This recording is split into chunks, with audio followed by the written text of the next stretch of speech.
আর কিয়ামত কবে হবে এটা কেউ জানেও না, এমনকি জিব্রাইলও জানতেন না।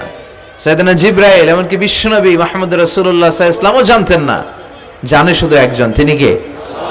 কিন্তু অনেকে দেখবেন ইদানিং কালে বলে ফেলে যে অমুক সালে কিয়ামত। আছে না নাই? বই ঘরে নাই এগুলা? হ্যাঁ, অনেক জায়গায় কিন্তু এরকম বলে 25 সালে কিয়ামত, 30 সালে, 35, 40। এটা বলার ক্ষমতা আপনারা দিয়েছে কে? এটা তো মিনাল উমুর আল গায়বিয়াত, অদৃশ্যের খবর। অদৃশ্যের খবর তো কেউ জানে না, কে জানে? আল্লাহ। অদৃশ্যের খবরের ব্যাপারে কিছু বলতে চাওয়া মানে অদৃশ্যের ব্যাপারে হস্তক্ষেপ করা, এটা কুফরি। কথা বলেন। এজন্য কিয়ামত কবে হবে এক্সাক্ট টাইম এটা আল্লাহ জানেন, বিশ্বনবীও জানতেন না। তবে বিশ্বনবী কিয়ামতের কিছু আলামত আমাদের সাথে শেয়ার করেছেন। হাদিসের পরতে পরতে, হাদিসের প্রামাণ্য কিতাবগুলোতে যখন আপনি পড়বেন, চ্যাপ্টারগুলোতে পড়বেন, বিভিন্ন জায়গায়, বিভিন্ন নসিহাতে, বিভিন্ন আলোচনায় বিশ্বনবী মুহাম্মদ রাসূলুল্লাহ তিনি বর্ণনা করেছেন যে কিয়ামতের আগ দিয়ে গোটা বিশ্বের, গোটা পৃথিবীর সামাজিক অবস্থা, রাষ্ট্রীয় অবস্থা, পারিবারিক অবস্থা এরকম হবে। কি কি আলামত বিশ্বনবী বলে গেলেন আমাদের জানার দরকার আছে না নাই?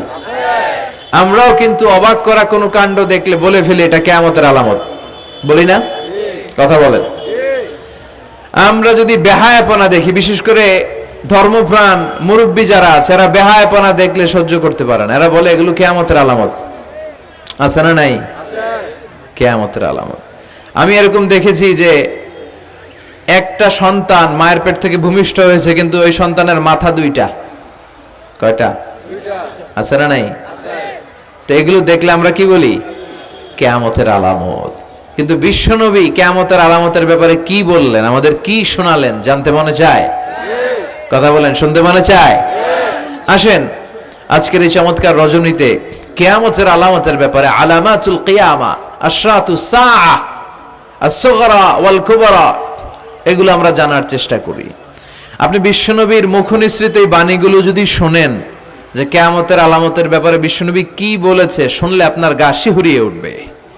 আপনার মনে হবে বিশ্বনবী যেন এই একবিংশ শতাব্দীর দিকে তাকিয়ে তাকিয়ে বলে গিয়েছিলেন। মনে হবে যেন বিশ্বনবী বাংলাদেশের এই পরিবেশটা দেখে দেখে বলেছেন। প্রায় প্রতিটাই আমাদের সমাজের সাথে, আমাদের দেশের সাথে, আমাদের পরিবেশের সাথে খাপ খেয়ে যায়। কিয়ামতের আলামতগুলো দুই ভাগে বিভক্ত। একটু আওয়াজ করে উত্তর দিতে হবে, কয় ভাগ? একটা ছোট আলামত আর একটা বড় আলামত। চিল্লায় বলেন, একটা আর একটা, আবার বলেন, একটা আর একটা। বড় আলামত মোট 10টা। কয়টা? আল্লাহর মেহেরবানি 10টার একটাও প্রকাশ পায় নাই, একটাও প্রকাশ পায় নাই। কিন্তু কিয়ামতের ছোট আলামতগুলো অনেকগুলো আলামত, 30, 40, 35 এরকম হয়ে যাবে। এই ছোট আলামতগুলোর বেশিরভাগই আমাদের সমাজে প্রকাশিত হতে শুরু করেছে। যেগুলো হয় নাই এগুলো হওয়ার পথে, বেশিরভাগ সমাজে প্রকাশ পেয়ে গিয়েছে। আশরাতুস সাআ, আস-সুগরা ওয়াল কুবরা। আমরা আজকে কিয়ামতের ছোট আলামত, the minor signs of the day of judgement, কিয়ামত আসার আগ দিয়ে কি কি ছোট আলামত আমাদের সমাজে দেখা যাবে, এগুলো নিয়ে আমরা কিছু কথা শুনবো। আওয়াজ করে পড়েন ইনশাআল্লাহ। উদ্দেশ্য হচ্ছে এগুলো জেনে আমরা সচেতন হব। কি হব? আমরা আখিরাতের ব্যাপারে সচেতন হব এবং নিজেদেরকে গড়ব এবং আমলের পরিমাণ এমন ভাবে বাড়াবো যাতে আমাদের আখিরাতটা সুন্দর হয়। ঠিক কিনা?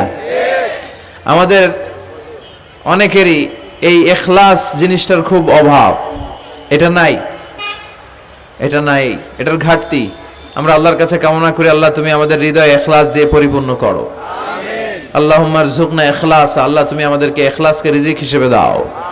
এই ইখলাসের নামে কোরআনে একটা সূরা আছে না নাই? সূরার নাম কি? কুল হুয়াল্লাহু আল্লাহুস লাম ইয়ালিদ ওয়া লাম ইয়াকুল লাহু। এখানে আল্লাহ তাওহীদের কথা বলেছেন, ইখলাসের কথা বলেছেন।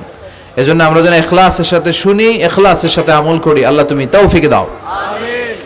বিশ্বনবী কিয়ামতের ছোট আলামতের ব্যাপারে যা যা বললেন, সেগুলো যদি আমরা ধারাবাহিকভাবে শুনতে চাই, তাহলে প্রথমেই যে আলামতটার কথা বলতে হবে সেটা হচ্ছে বিআসাতু রাসূলিল্লাহি সাল্লাল্লাহু আলাইহি ওয়াসাল্লাম। বিশ্বনবীর এই পৃথিবীতে এই ধরাতে আগমনটাই হচ্ছে কিয়ামতের সর্বপ্রথম আলামত। সুবহানাল্লাহ কইতে পারলেন না? বিশ্বনবীর আগমন পৃথিবীতে হয়েছে কি হয় নাই? কথা বলেন। বিশ্বনবী যে আসছেন আবার চলে গেছেন, বিশ্বনবীর এই আগমনটা হয়ে গিয়েছে পৃথিবীতে কয় বছর চলে গেল? হ্যাঁ, প্রায় 1400-1500 বছর চলে গেল, এখনো কিয়ামত হয় নাই। সুবহানাল্লাহ পড়েন। বিশ্বনবী বলতেন বুইস্তু আনা ওয়াসাআতু কাহাতাইন, আমি এবং কিয়ামত এইভাবে পিঠাপিঠি হয়ে নাজিল হয়েছি। এই আঙ্গুল থেকে এই আঙ্গুলের মাঝখানে যেমনি তেমন কোনো ব্যবধান নাই, আমি বিশ্বনবী আর কিয়ামতের মাঝখানেও তেমন কোনো ব্যবধান নাই। বিশ্বনবী সাহাবাদেরকে বুঝাতে যে প্রায় এরকম আঙ্গুল ব্যবহার করতেন, আঙ্গুল ব্যবহার করতেন, ইশারা দিতেন, আঁকা ঝোঁকা করতেন। এখন আধুনিক শিক্ষা পদ্ধতিতে এগুলো ব্যবহার হতে শুরু হয়েছে। এগুলো সব বিশ্বনবীর মেথোডোলজি। সুবহানাল্লাহ পড়বেন না? বিশ্বনবী আবার আরেক